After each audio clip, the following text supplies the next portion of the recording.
महाभारत में भगवान कृष्ण ने सिर्फ अर्जुन का ही विषाद खत्म नहीं किया, कर्ण को भी बहुत बड़ी सीख दी।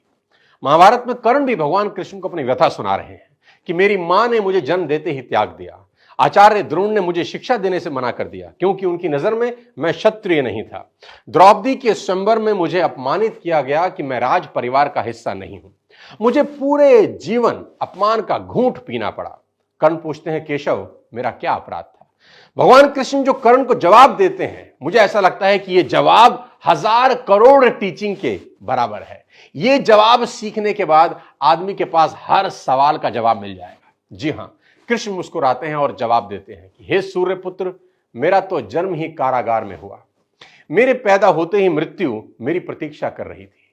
जिस रात मेरा जन्म हुआ उसी रात मेरे मां बाप से मुझे जुदा कर दिया गया और जहां पहुंचा वहां सब काम मुझे ही करने पड़े।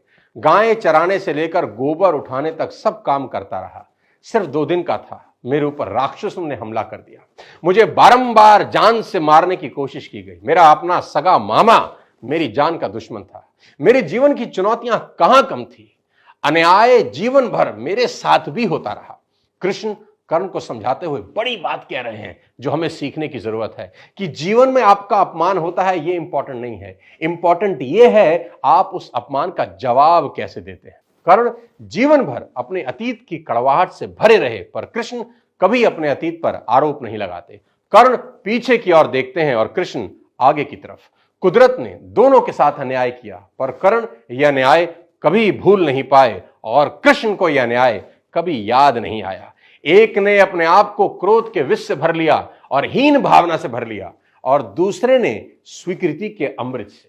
दोनों में अगर कोई अंतर था तो वो एक्सेप्टेंस का था। कृष्ण ने हंसकर अपनी नियति स्वीकार कर ली और कर्ण कभी अपनी नियति स्वीकार नहीं कर सके, और परिणाम में कर्ण अधर्म के पक्ष में लड़ते हुए अकाल मृत्यु को प्राप्त हुए। परिस्थितियों का चक्र चलता रहेगा। कई बार लगता है कि भाग्य ने धोखा दे दिया। ये चुनाव हम पर है कि हम कर्ण की तरह रोएं या कृष्ण की तरह जीवन को उत्सव में बदल दें। जीवन में रोने के लिए नहीं, हंसने के कारण ढूंढने हैं, क्योंकि जीवन तो भगवान का भी कहां सरल था। जीवन है तो समस्या होगी ही, समस्या है तो हल भी होगा।